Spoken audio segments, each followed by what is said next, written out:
गर्मी की शिद्दत और लू ने मेरा सांस लेना मुहाल किया हुआ था और ऊपर से गाड़ी का एसी भी काम करना छोड़ गया था।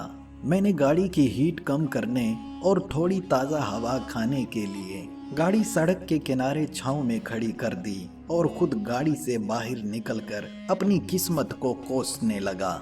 ये एसी भी आज ही खराब होना था।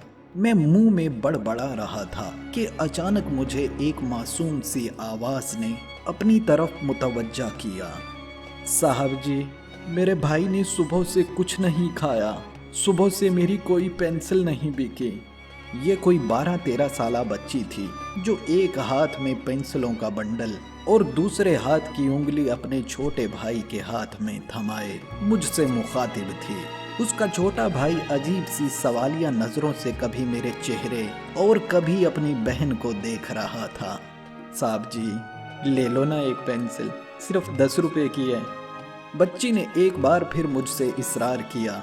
मेरा गर्मी से बुरा हाल था। जी चाहा कि इन दोनों को झिड़की देकर यहाँ से भगा दूं, मगर फिर न जाने क्यों ना चाहते हुए मेरा हाथ मेरी जेब में चला गया।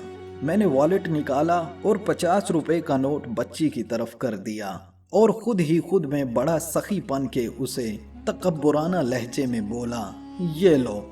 बच्ची मेरे लहजे से बेनियाज जल्दी से बोली, साहब जी, कितनी पेंसिलें दूं? 10 की एक है और 50 की 5। उसकी आवाज़ और आंखों में अजीब सी खुशी थी। साहब जी, 5 ले लो, मैं भी सुबह से भूखी हूँ। और वो पेंसिलें गिनना शुरू हो गई। मुझे उस पे अजीब सा गुस्सा आने लगा और दूसरी तरफ मुंह फेर के मैं बोला, ले जाओ पैसे और जान छोड़ो, नहीं चाहिए मुझे पेंसिल। दूसरी तरफ कोई जवाब नहीं था, बस खामोशी थी। चंद लम्हों बाद ये सोचकर मैंने रुख पीछे फेरा कि वो दोनों जा चुके होंगे, मगर मेरा अंदाजा गलत निकला। बच्ची की आंखों में नमी थी और उसकी आवाज़ उसके हलक में दबी थी। 50 का नोट मेरी तरफ बढ़ाकर उसने बहुत मुश्किल से मुझे बोला, नहीं साहब जी, मैं भीख नहीं मांगती। माँ कहती है जो भीख मांगते हैं कयामत वाले दिन उनके माथे पर स्याह दाग होगा। ये कहकर उसने 50 का नोट मेरे हाथ में थमा दिया और अपने भाई का हाथ पकड़कर वापस मुड़ गई। मैं फटी हुई आंखों से उन्हें जाता हुआ देख रहा था। मुझे मेरा दिल किसी बहुत ही गहरी खाई में गिरता हुआ महसूस हो रहा था। उसका ये जुमला मेरे कानों और जहन में जोर जोर से गूंज रहा था। माँ कहती है जो भीख मांगते हैं कयामत वाले दिन उनके माथे पर स्याह दाग होगा। मेरा जिस्म पसीने में तर हो गया, मगर अब की बार ये गर्मी का पसीना नहीं, नदामत और शर्मिंदगी का पसीना था। मैं खुद को बहुत छोटा और हकीर समझ रहा था, जो कि बिल्कुल सच था। इस दफ़ा मेरी आवाज़ मेरे हल्क में कांटे की तरह चुभ रही थी और मैं उन्हें जाता हुआ देख रहा था। बहुत मुश्किल से मैंने उन्हें आवाज़ दी, ठहरो बेटा। मेरी आवाज़ बड़बड़ाई हुई थी। मेरी आवाज़ पे दोनों बहन भाई ने मुड़कर मेरी तरफ देखा और उनकी आंखों में आंसू थे। मैंने बहुत मुश्किल से अपने आंसू जब्त करके पूछा, कितनी पेंसिलें हैं तुम्हारे पास?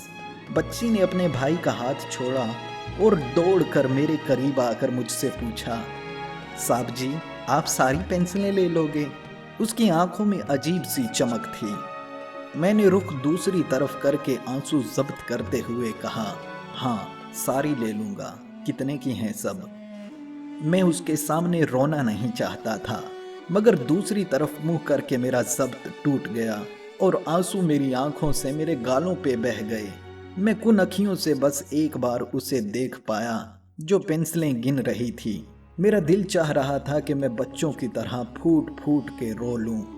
साहब जी, 9 पेंसिलें हैं, सारी 10 रुपए के हिसाब से 90 रुपए बने। वो मेरी तरफ पेंसिलें करके हिसाब बता रही थी।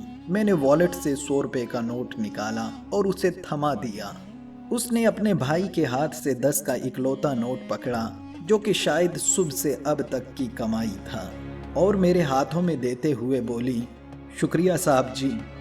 मैं चाहता था कि उसके मासूम और नन्हे हाथ चूम लूं और मेरे वॉलेट में जितने पैसे हैं सब इन्हें दे दूं, मगर उसकी खुददारी मैं देख चुका था। मैं उन्हें दूर जाता हुआ देख रहा था और मेरी आंखों में अब की बार खुशी और एहसास के आंसू थे। वो पेंसिलें आज भी मेरे पास हैं।